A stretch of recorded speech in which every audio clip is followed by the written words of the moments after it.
Okay, here it is. We're going to water it in. And before I do that, I'm going to put a stake in it, the stake that came with it. Put that off of here. Okay. I don't know if you can see this, but okay. All right. What I do is just a lot of times I just stick it right next to it like this. Because what you're going for is stability, right? This mix is pretty porous, meaning lots of open spaces. You got to kind of tie it down. So we're going to do that. We don't want it to move. And as I pour the water in, it will become more solid and sturdy in there. This Velcro is nice. I like that. That came with it. Okay, now we're going to water it. This is an important part to watch.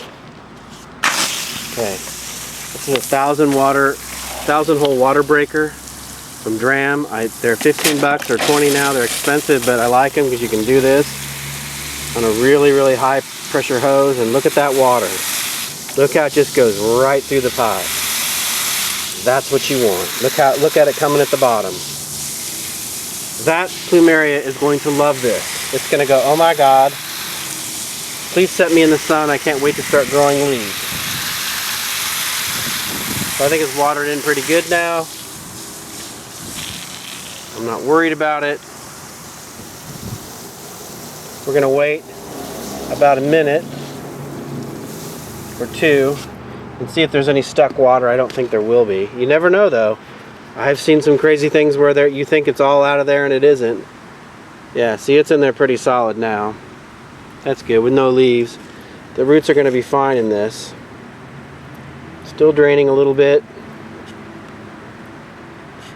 Yeah, it's not on. If it was on a level surface, it may not be draining as much.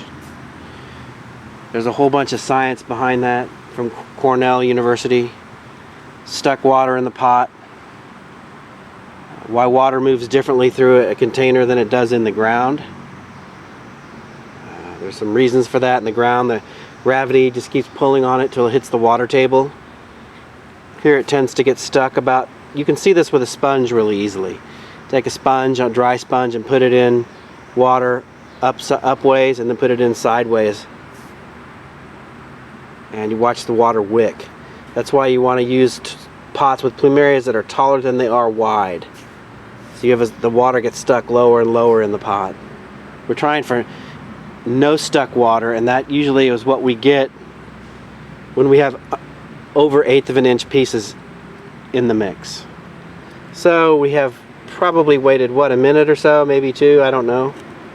Now we're going to tilt it 45 degrees in any direction and see if there's any water that comes out. There might be some, but there shouldn't be too much.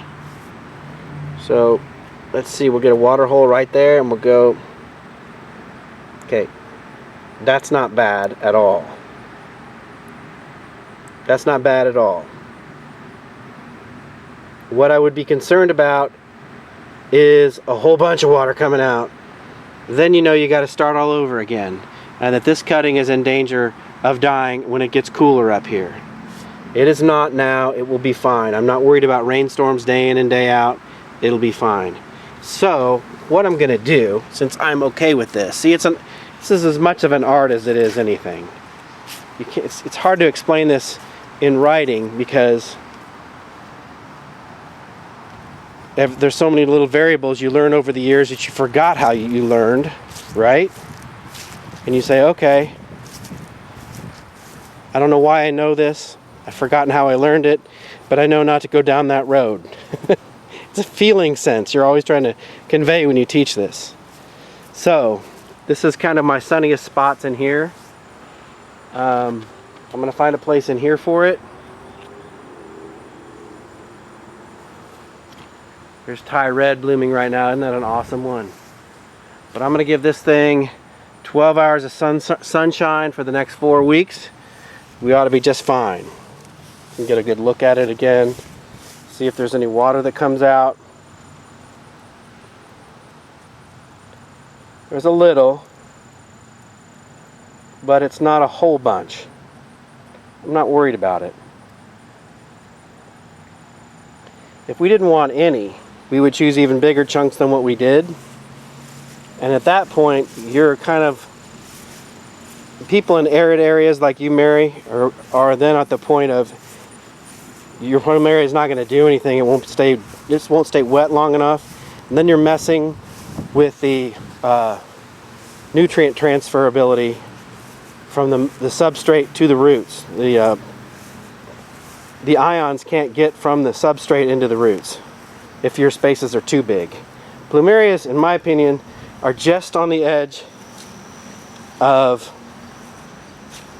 epiphytic. They just could almost grow, well, they do in certain parts of Nicaragua.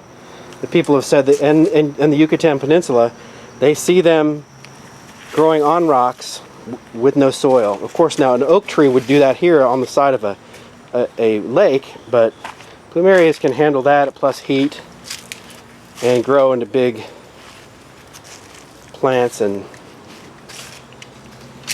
it seems like they're more adapted to that than our temperate trees ever would be. But a lot of these plants have been around for millions of years, including plumerias.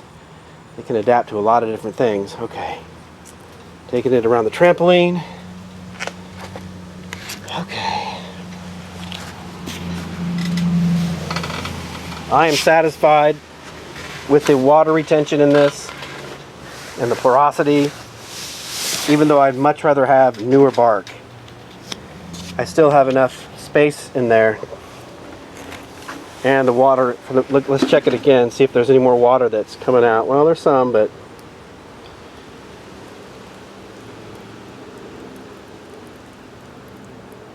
yeah, that's from the broken down bark. If it wasn't as broken down, it would not stick to itself. It would kind of tend to create more space. It would be more firm instead of bendable. So that's okay. You can kind of feel sometimes from the weight of it too. If it's too heavy, you know there's too much water in it. I'll set it right in here. It's going to get maximum sun. Sorry, Slaughter Pink, but there we go, right there. And I'll turn it towards the sun so there's no shadow from the stick. I think about all these things. You can also create drainage too by tilting, and I learned this from Ken Ames as well as Ampole, by tilting the pot on a tilted driveway. It'll drain the pot more than it would on a flat driveway. Again, all this stuff matters only when they're small. When they get bigger, it can handle a lot more abuse. These are JJs here that I got in June. I just repotted them. Yes, I do believe in sunburn, and yes, this is protecting them from where I live. This is JJ Divine. It rotted all the roots. I took it right out, put it in big chunks of pine bark mulch, and it is growing leaflets now, and they're opening up. It's going to be fine. But I caught it in time. It had rooted all the way back to the cutting, and it's fine now about 8 weeks later. So getting 12 hours of sun a day. I mean, you got to really give them the maximum when you do this. Give them the best possible chance. So that's always what I'm working towards in everything I do. There's a few cuttings down there. I try to root with a mother tree, Mary Helen Eggenberger. Try to root with a mother tree first if I can. If I don't have the mother tree around, then I do what we just did. And with a mother tree, I just stick it right in there. I don't go through all this. But you can see when they get a little bit bigger, they've got roots, I go ahead and there's a little bit more fines in this mix. I don't care so much because they can handle it. It's just when they're small, they've come from overseas, you're a little nervous about it. You do those kind of things. So, okay. That's about it. He's here, but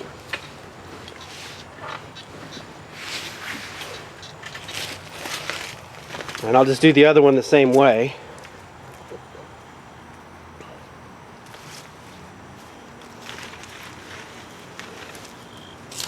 Here's some cuttings I just stuck in a perlite pot.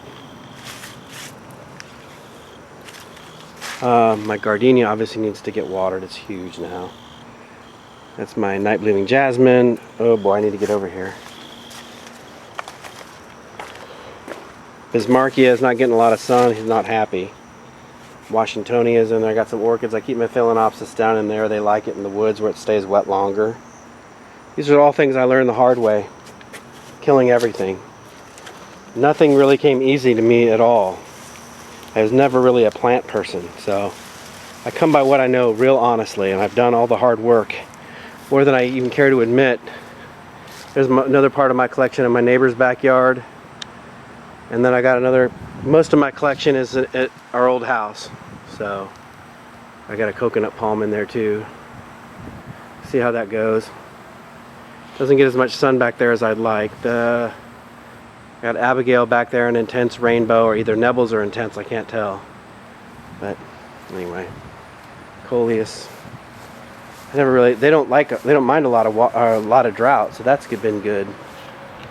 Okay, I'll stop talking.